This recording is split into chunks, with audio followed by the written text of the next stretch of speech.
Que faut-il manger en Guadeloupe pour rester en bonne santé? Que faire des terres chlordéconées? Que faire des sargasses? Eh bien, pour y répondre aujourd'hui, nous recevons le docteur Henri Joseph, pharmacien. Et c'est tout de suite, et c'est maintenant, et c'est d'en face à la presse. Bonjour à tous, vous nous regardez sur ETV, vous nous écoutez sur EFM Radio RTL. Cette émission est faite en partenariat avec France Antilles. Notre confrère de la presse, André-Jean Vidal, rédacteur en chef des magazines de France Antilles, ainsi que Blaise Menjiwa, journaliste à ETV, EFM, RTL, sont présents. Bonjour à tous les deux. Bonjour. Bonjour. Bienvenue, bien sûr. Merci d'être là chaque lundi. Pour cette émission Face à la presse. Cette semaine, nous recevons, comme je le disais il y a un instant, le docteur Henri Joseph. Bonjour monsieur. Bonjour. Bienvenue dans les studios de TV EFM RTL. Avec plaisir. Alors on commence tout de suite par une introduction, tout simplement. Vous avez un parcours professionnel bien rempli. Est-ce que vous pourriez nous le rappeler pour les téléspectateurs qui ne vous connaissent pas? Je suis d'abord pharmacien. Et après mes études de pharmacie, j'ai fait une spécialité, un doctorat de 3e cycle en pharmacognosie, qui est la connaissance des remèdes. Et je me suis spécialisé en fait dans les remèdes en milieu tropical. D'accord. Et après, donc, j'ai utilisé ma roue de secours de pharmacien pendant 12 ans. Pourquoi vous dites roue de secours? Parce qu'en fait, ce n'était pas ma destinée. En fait, j'ai fait pharmacie pour comprendre. Et dès lors que j'avais compris, j'ai fait ce pour... Je crois que je devais être sur cette planète Terre, donc être au service de ma population et à partir des trésors que la nature nous a laissés. Donc on a confondu le pharmacien qui est l'apothicaire qui fabriquait des médicaments à partir de la nature et ensuite on a transformé à partir du pétrole beaucoup d'éléments chimiques en médicaments et on a oublié les plantes. Et donc, et c'est une des raisons pour laquelle j'ai décidé de vendre ma pharmacie au bout de 12 ans, en fait, sur un coup de tête, parce que je me suis réveillé un matin, je me suis engueulé à moi-même en me disant que, écoute, qu'est-ce que tu fais, Henri? Et Henri m'a répondu, je soigne le mal a dit, le mal a dit. Et donc, j'ai décidé de ne plus faire le mal à dit, de faire le bien à dit. Et donc, c'est pour ça que j'essaie de rendre les gens bien au lieu de les rendre malades. Donc, vous êtes propriétaire aussi d'un laboratoire. Parlez-nous de ce laboratoire. Donc, c'est un laboratoire que j'ai créé donc en 2005, après avoir vendu ma pharmacie. Et je me suis associé à mon professeur de chimie, le professeur Paul Bourgeois. Et c'est lui qui m'a initié à la chimie des plantes. Et quand il est parti à la retraite, il s'est associé à son élève. Pour moi, c'est un gage vraiment de bonheur de s'associer à son professeur. Bien, on embraye tout de suite par une question de France Antilles, André-Jean Vidal. Vous avez demandé et obtenu d'ailleurs, docteur, l'inscription des plantes locales dans la pharmacopée française. Pourquoi ça n'avait pas été fait avant? Ça n'a pas été fait avant pour une raison très simple. C'est parce que c'est toujours le même parcours. Donc, je fais des études de pharmacie et ensuite, j'ai mon diplôme. Je reviens en Guadeloupe. Je me retrouve dans une pharmacie d'outre-mer, Guadeloupe, Martinique, Guyane, Réunion. Et quand j'entre dans ces officines, donc c'était dans les années 90, je me rends compte que dans les pharmacies, il y avait tilleul, camomille, verveine, boldo, lavande, thym, que des plantes de la métropole. Et que les plantes médicinales de chez nous sont absentes de la pharmacie. Et c'est là que j'ai fait de la recherche, et c'est là que je suis tombé sur un texte qui date du 8 mars 1799. Et ce texte dit « Il est interdit aux gens de couleur, noirs ou esclaves, d'exercer la médecine, la chirurgie, d'utiliser aucun remède sous quelle forme que ce soit, sous peine de 500 francs d'amende pour les gens qui sont libres, punition corporelle pour les esclaves, et les colons qui tolèrent ce type de pratique seront déchus de leurs 10 esclaves. » C'est marqué noir sur blanc, c'est le Conseil souverain du 8 mars 1799. Et il faut bien comprendre, c'est qu'il y a eu, et ça tombe très bien, parce que nous sommes dans la commémoration de l'esclavage, donc dimanche prochain, le 27 mai, et qu'il y a eu une première abolition de l'esclavage en 1794. Et un rétablissement en 1802. 1794, 1802, c'est-à-dire 8 ans après. Ouais. D'accord? On abolit, ensuite on rétablit. Mais entre-temps, il faut savoir que Haïti deviendra la première république noire. Et les combats faisaient rage en Haïti. Et il y avait un monsieur qui s'appelait Macandal. Et Macandal empoisonnait les colons. Et c'était une sorte d'arme. Et les colons qui se trouvaient en Guadeloupe, Martinique, Guyane, ils ont eu peur que le macandalisme se répande.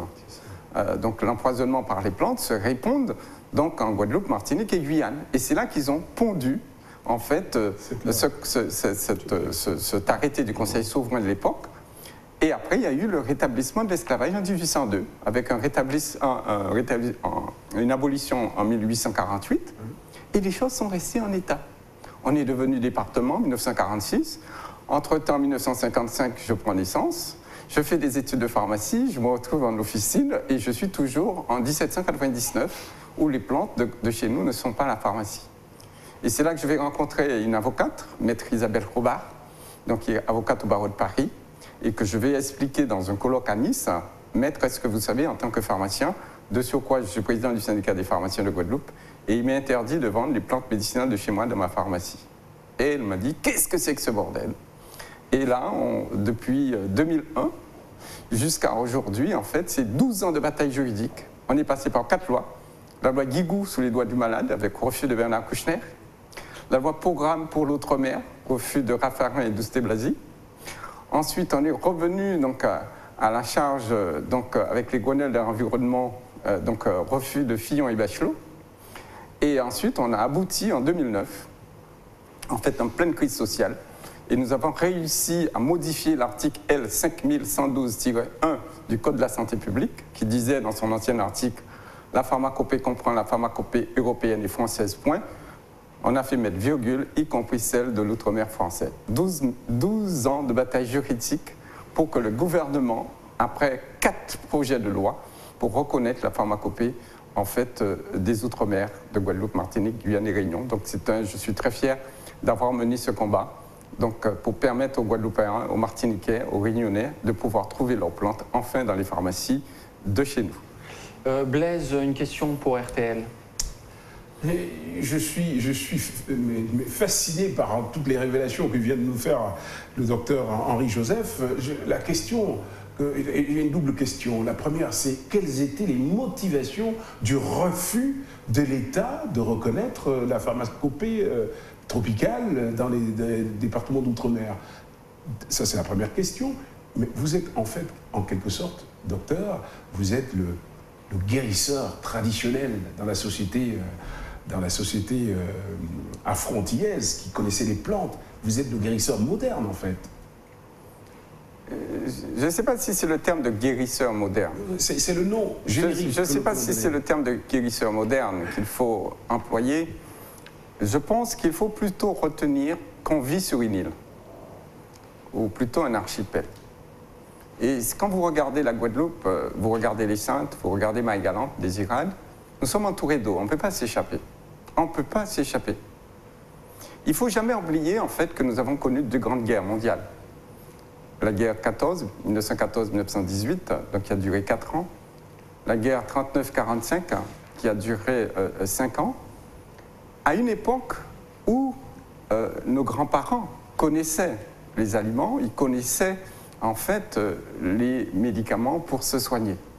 Donc aujourd'hui, avec toute l'insécurité qui existe au niveau international, vous voyez ce qui se passe donc en Syrie, donc en Iran, en Irak, Corée du Nord. Nous sommes dans une sorte d'instabilité au niveau international. Imaginez que demain matin, on dit que Trump dit, voilà, je ne veux plus qu'il y ait de circulation en fait sur l'Atlantique pour protéger le continent américain par rapport aux Russes, je ne sais quoi. Ah ben, il n'y a plus de conteneurs qui vont nous emmener, qui nous emmènent aujourd'hui 100% de nos médicaments, qui nous emmènent 80% de notre alimentation.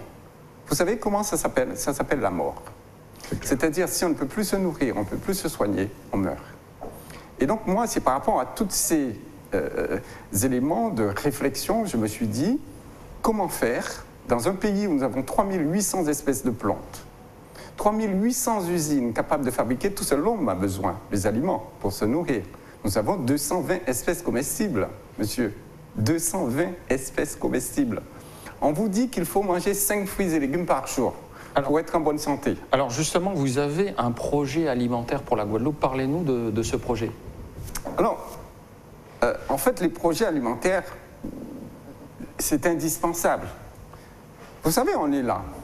On est sur un plateau, on est tous contents. Mais pourquoi on est debout? C'est parce qu'on est vivant. Pour être vivant, il faut manger le matin, il faut manger le midi, il faut manger le soir. Oui. Et qu'est-ce qu'on mange? On mange ce qu'on appelle des aliments. Et les aliments sont composés de nutriments. Les nutriments sont les protéines, la viande, le poisson, le poulet, les œufs. Les glucides, c'est-à-dire les sucres de canne, les amidons sont des sucres, hein, amidons de fouille à pain, de patates douces, d'igname, de riz, etc. Et vous avez les lipides. Les lipides, donc ils peuvent être des lipides végétales ou des lipides animaux. Et vous avez ce qu'on appelle les oligoéléments et les vitamines. Vitamine A, vitamine B, vitamine C, etc. Les oligoéléments, magnésium, calcium. Et ces nutriments, on trouve ça dans les aliments. Or, ces aliments existent chez nous. Les protéines, on en a. Vous vous rendez compte que le Guadeloupéen, aujourd'hui, c'est-à-dire ses cheveux, un tuyau protéique, sa peau, protéines, ses yeux, les yeux qui vous regardent, ce sont des protéines. Le cœur qui bat, c'est de la viande, c'est des protéines. Or, ces protéines ne peuvent être entretenues entre 0 et 70-100 ans que si vous ingérez des protéines. Si vous n'ingérez pas de protéines, vous ne pouvez pas fabriquer des protéines pour entretenir vos organes. Et je trouve inadmissible que près de 100% des protéines des Guadeloupéens se trouvent sur un bateau, avec un stock de 60 jours. Vous ne vous êtes pas posé la question pourquoi le LKP n'a pas duré plus de 44 jours. Parce que 16 jours après, vous êtes mort. Vous êtes mort. Parce que, en fait, le stock protéique de la Guadeloupe est détenu par les grands moulins des Antilles. C'est-à-dire 2000 tonnes de blé par semaine, 1200 tonnes de maïs par semaine et 800 tonnes de soja par mois. Voilà. Avec ça, on va faire ce qu'on appelle des granulés, le purina, voilà, qu'on va donner aux cochons, qu'on va donner aux poulets pour faire des œufs, etc. Et nous, on va manger du poulet. Mais en fait, on a mangé du poulet guadeloupéen, certes, fait en Guadeloupe, mais nourri avec des protéines issues de l'extérieur et qui étaient sur le bateau. Or, nos grands-parents, ils nous ont laissé une source de protéines, à savoir, ils ont laissé les pois boukoussou, les pois cannes, les pois savon, les pois Sainte-Catherine, qui étaient les pois d'Angole, les pois de bois, en fait, qui étaient des protéines en provenance d'Afrique. Pourquoi Afrique? Parce qu'il faut bien comprendre, vous avez le triangle. Pendant la période d'esclavage, donc il y avait un départ d'Europe, ensuite Afrique, Antilles. Et au départ, il faut des protéines, parce que vous voulez que des esclaves puissent travailler pour vous, mais s'ils n'ont pas de muscles, ils ne pourront pas couper la canne, ils ne pourront pas couper ce qu'il y a à couper ou travailler la terre, parce qu'ils n'ont pas de protéines.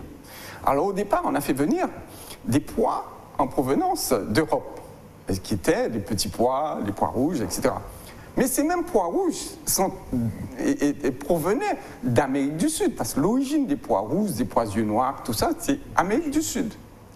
Et quand les colons se sont aperçus que sur le marché africain, il existait des pois qui coûtaient pas cher, en fait, ils ont fait venir les pois d'Afrique. Ils ont fait venir, par exemple, vous avez la soupe à Congo, et qui est faite essentiellement avec du pois boukoussou. Oui. En fait, et le pois boukoussou, en fait, vient de ces régions. Vous avez le pois d'Angola. Oui. Pois d'Angola. Oui. Voilà. Vous avez, en fait, le niébé d'Afrique, qui a donné naissance au pois canne. Et les Africains qui sont venus d'Afrique, ils ont été très intelligents. Parce que dans le Code noir, le colon, il était obligé de donner une portion de pois par semaine à ses esclaves. Mais il faut savoir qu'à cette époque-là, il n'existait pas encore les rayons gamma. Par exemple, quand vous importez un aliment, il passe sous rayon gamma pour détruire les bactéries, etc. Et comme ça n'existait pas, donc on n'a pas détruit le germe des pois en provenance d'Afrique. Mais imaginez, vous ou moi, on nous envoie en Afrique demain matin, oui, et on nous donne une portion de pois de bois. Je connais le pois de bois. On connaît ces pois de bois. Qu'est-ce que je fais? Je vais le planter. Et c'est ce qu'ont fait les Africains, donc en provenance d'Afrique, en tant qu'esclaves. Quand on leur a donné la portion de pois canne, de niébé d'Afrique, ils ont semé ça dans les champs de canne après l'avoir coupé. Et en hivernage, c'est-à-dire la saison des pluies, les pois ont germé et la canne servait de tuteur. Et c'était ça, leur ration de pois, et non pas la petite portion de pois que donnait justement le colon. Et c'est ainsi, en fait, que les pois ont traversé justement toute la période d'esclavage. Et aujourd'hui, regardez au bord des routes, vous allez voir du pois boukoussou à l'état sauvage, et aucun Guadeloupéen ne cultive pas les pois pour assurer demain. Parce que demain, c'est quoi? Demain, c'est 2050. 2050, nous serons 9 milliards d'hommes sur cette planète. Alors, que proposez-vous concrètement? Alors moi, ce que je propose, c'est qu'il y ait un véritable plan Marshall. Il faut une véritable organisation de ce territoire guadeloupéen. Déjà par rapport à la problématique du chlordécone. Il faut savoir que le chlordécone est un pesticide qui est neurotoxique, hépatotoxique, perturbateur endocrinien. Ça, je ne reviendrai pas dessus, je partage sur la toxicité de ce produit. Mais il faut arrêter de faire peur aux Guadeloupéens, pour une raison très simple. Il n'est pas, pour moi, je ne sais pas pour vous, de projet de quitter le territoire guadeloupéen. Pour aller où? C'est encore pire à l'extérieur. Et ce chlordécone, il faut faire attention à ce que la presse dit aussi sur ce chlordécone. Ça n'a jamais été épandé. Je vois des fois des reportages où on montre des épandages de chlordécone. Cela n'a jamais été épandé. Ça a été semé au sol. Pourquoi ça a été semé au sol? C'était pour s'attaquer à des charançons qui entraient dans le bulbe du bananier, qui fragilisaient en fait le bulbe, qui pourrissait et la banane tombait. Alors pour éviter ça, en fait, ils ont utilisé ce qu'on appelle des organochlorés, c'est-à-dire un pesticide avec 10 atomes de chlore. Et ces 10 atomes de chlore vont conférer à la molécule ce qu'on appelle une toxicité, donc pour ces charançons, pour ces insectes. Et cette toxicité-là, en fait, il fallait que cette toxicité reste au sol. Et donc, que fait les atomes de chlore? Ils vont se fixer à l'argile du sol. Et en se fixant à l'argile du sol, comme un porte-clés, ça ne va jamais se séparer à l'argile du sol.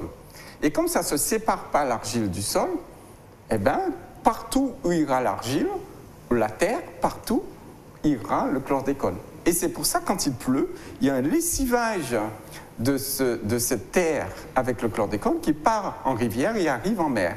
Alors, votre plan Marshall, exactement, expliquez. Alors, ce plan, en fait, c'est que, et c'est ça qu'il faut bien comprendre, c'est que le chlordécone, le fait qu'il soit fixé à l'argile du sol, il ne va pas monter la sève-bouille des arbres. Il ne va pas monter la sève-bouille des arbres. C'est pourquoi je dis qu'il n'y a pas plus bio qu'un fouille à pain planté dans une terre de chlordécone. Et ce qu'il faut dire aux Guadeloupéens, c'est une terre contaminée, certes, il est contaminé avec le chlordécone, mais il est non contaminant.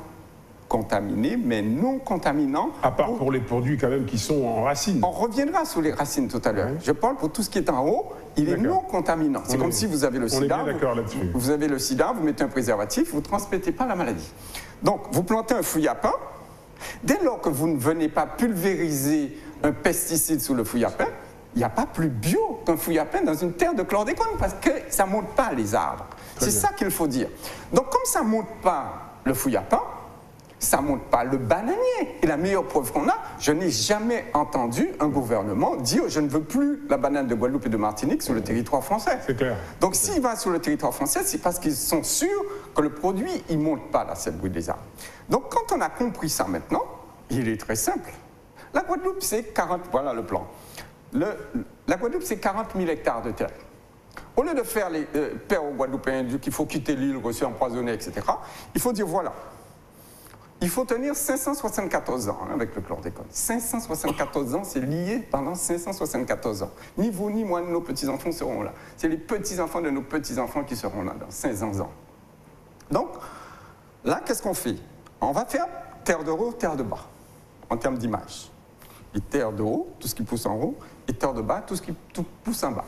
La Guadeloupe, c'est 40 000 hectares de surface agricole utile, où on fait les cultures vivrières, la canne, la banane et toutes les cultures. Ça s'appelle les SAU, les surfaces agricoles utiles. Sous ces 40 000 hectares, vous avez 5 200 exactement, disons 6 000 hectares de bananes. Mais 6 000 moins 40 000, il vous reste 34 000 hectares sans chlordécone. Alors que faut-il planter sur ces terres? Sur les 34 000, on va prendre un exemple. On prend 1 000 hectares sous les 34 000. 1 000 hectares. J'ai demandé à M. Arnoulin, donc ancien chercheur de l'INRA, je lui ai demandé le rendement d'une bonne igname à index glycémique bas, donc très intéressant pour ne pas prendre du poids. Quel est le rendement hectare des couscous? Igname, couscous. Il me dit 54 tonnes. Vous avez 54 tonnes par hectare. Vous prenez 1000 hectares qui n'a pas de chlordécone dans les 34 000, donc il reste 33 000 derrière. Donc 54 multiplié par 1000, ça fait 54 000 tonnes de couscous, d'igname, couscous, sans chlordécone. Vous multipliez ça encore par 1000 kilos, parce qu'une tonne c'est 1000 kilos, donc ça fait 54 millions de kilos.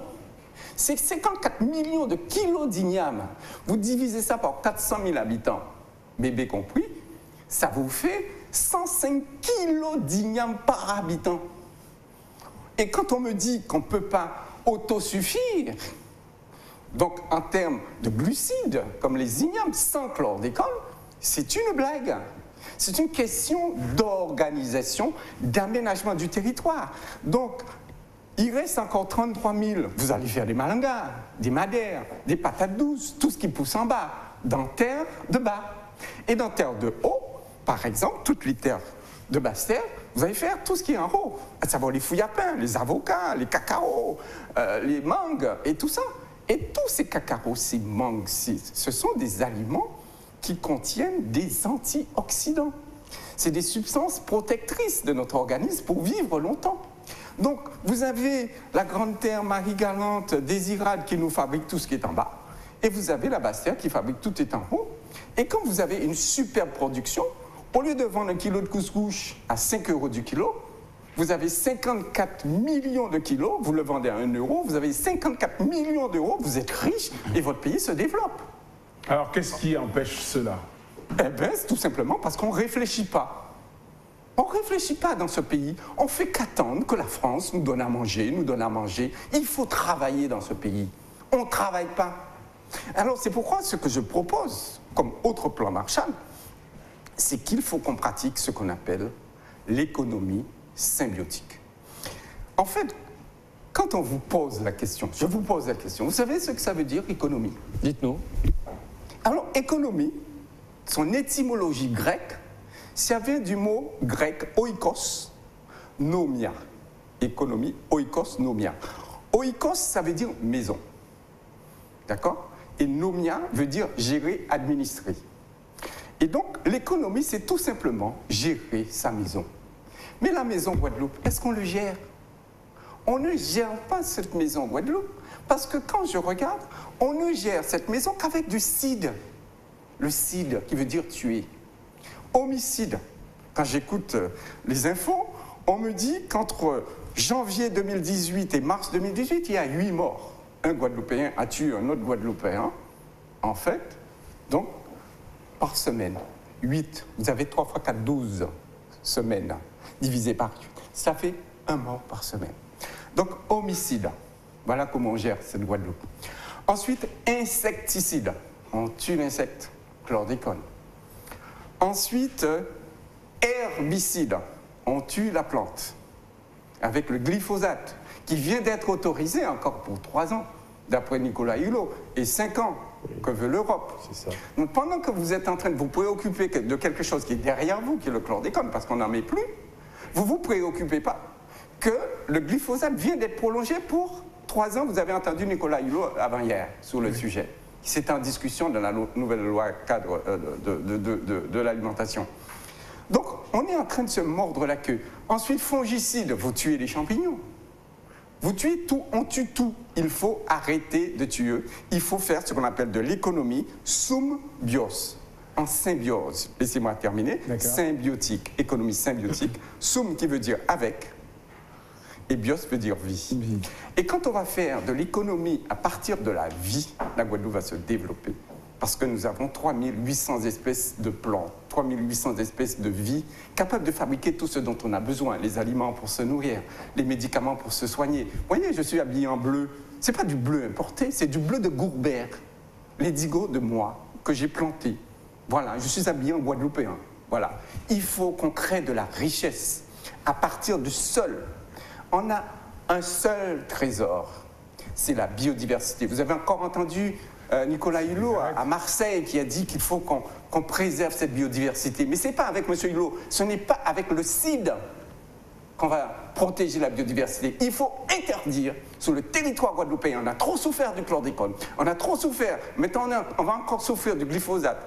Le banol, qui est un antifongique pour tuer les champignons, il faut arrêter ça.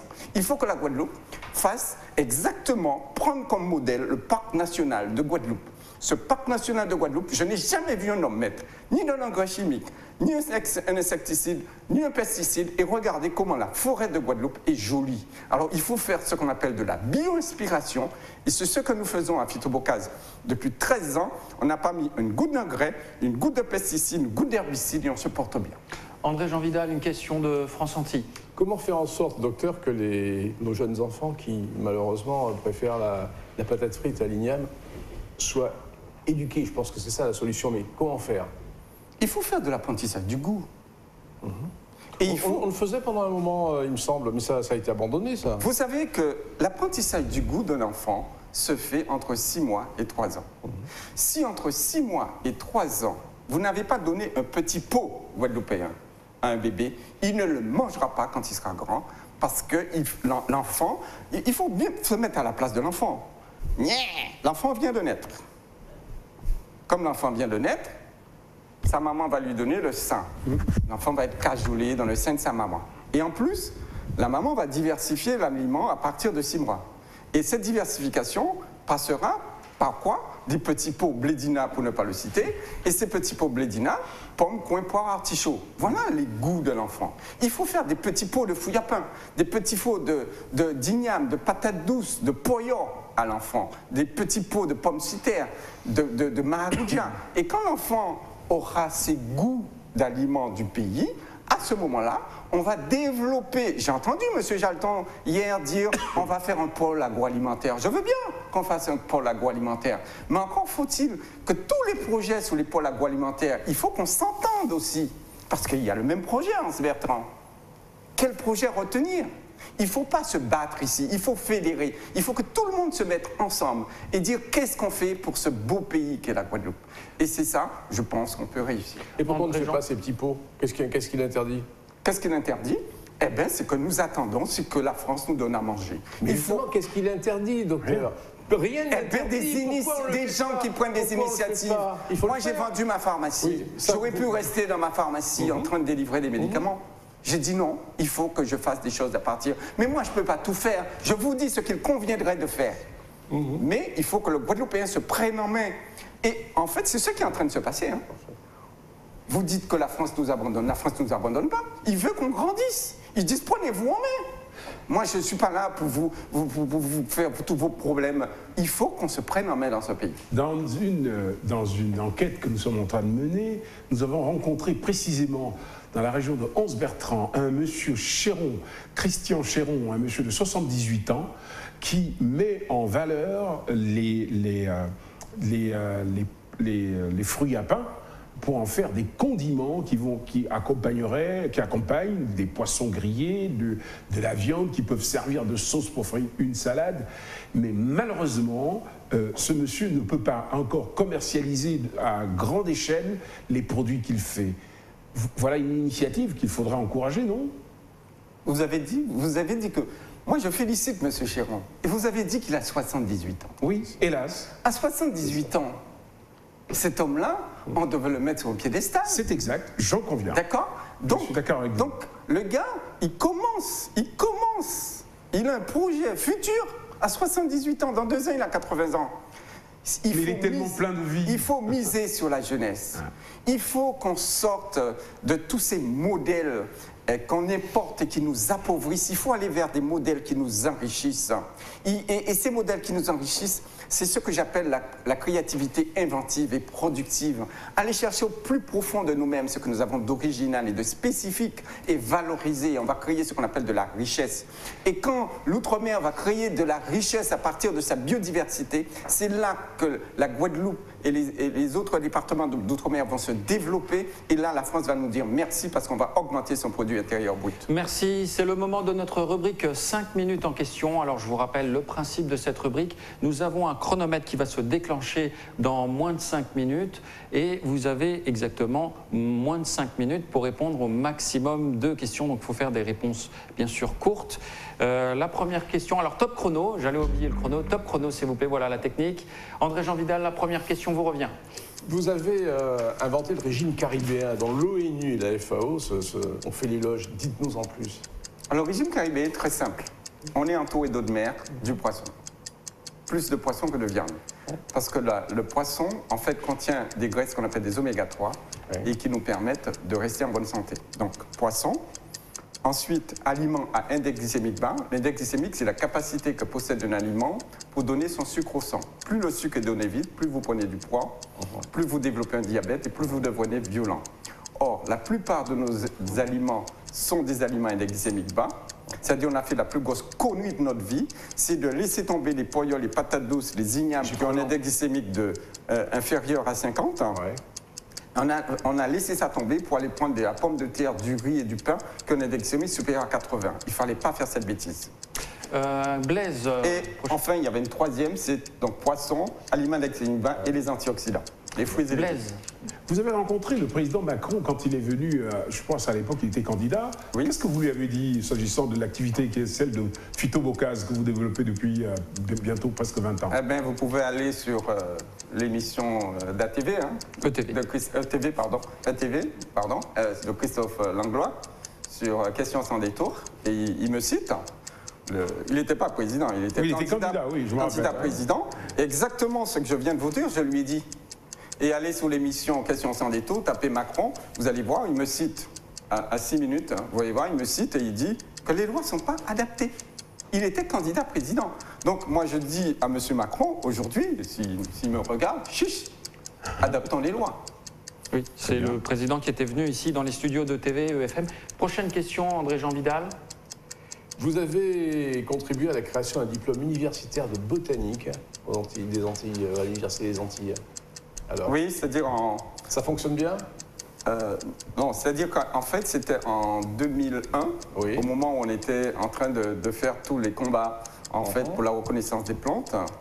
Donc, avec l'aide du professeur Jean-Qui, donc il fallait un professeur de médecine. Donc, on a créé à la fac de médecine de Pointe-à-Pitre un DU de phytothérapie tropicale et on a formé 50 pharmaciens et médecins à la connaissance des plantes de chez nous. Ce qui est bien. Il nous reste... Après, non, plus rien après? Plus rien après parce que la jeunesse n'a pas suivi, parce qu'il faut savoir que le professeur Portécop, le professeur Bourgeois, tous, on avance dans l'âge, hein, et donc la jeunesse n'a pas suivi, donc c'est dommage. C'est dommage. Il nous reste exactement 2 minutes et 14 secondes, Blaise. Oui, alors je vais revenir sur le plan Marshall que vous avez exposé tout à l'heure très brièvement. Est-ce qu'il n'y a pas chez nous, en Guadeloupe, des freins qui empêchent ce développement auto-centré d'une agriculture qui permettrait de satisfaire, de faire en sorte que nous ayons cette autonomie alimentaire? Oui, il y a un frein. C'est ce que moi j'appelle le RSA, Revenu Solidarité Active, que j'appelle plutôt Revenu de Solidarité Passive. Parce qu'aujourd'hui, on trouve personne. Vous trouvez normal que je suis pharmacien, 12 ans d'études, et ça me plaît. Et c'est moi qui suis dans mon champ tous les matins, en train de s'appeler. Parce que les gens me disent, écoutez, moi je touche le RSA. Le RSA, et c'est pour ça que j'ai fait une proposition d'ailleurs à nos parlementaires, que je profite pour le dire. Oui. J'ai fait une proposition, c'est de transformer ce RSA en RMCB, Revenu Minimum de Conversion Bio. Donc pour ne plus avoir utilisé de pesticides, d'herbicides, mais il faut des gens pour s'appeler. Alors vous prenez le RSA. Revenu Solidarité Active, que j'appelle passive, RSP. Oui. Donc, les 400 €, vous les gardez. Vous les transformez en RSA, active maintenant. 400 euros. 400 plus 400, ça fait 800 euros. D'accord? Et vous demandez une participation de l'agriculteur de 400 euros. 3 fois 4, 12. Donc vous êtes à un SMIC. Vous sortez de 400 euros, vous passez à 1200 euros. Vous êtes dans l'activité. C'est transformer le RSA passif en RSA actif avec le 400 euros pour un agriculteur. S'il prend 10 agriculteurs, ça lui fait 4000 euros pour 10 personnes. Il nous reste 30 secondes. Donc vous voyez, on peut faire des choses, mais il faut que le Guadeloupéen travaille. Moi, je ne peux pas cotiser pour que des gens restent chez eux et que ça soit encore moi qui aille dans les champs pour travailler. Le message est bien passé, on en prend acte. Bien, merci. Top, les 5 minutes se sont écoulées, il restait encore 6 secondes. C'est déjà l'heure de la pause publicitaire. Restez sur ETV, l'émission continue juste après cette petite pause.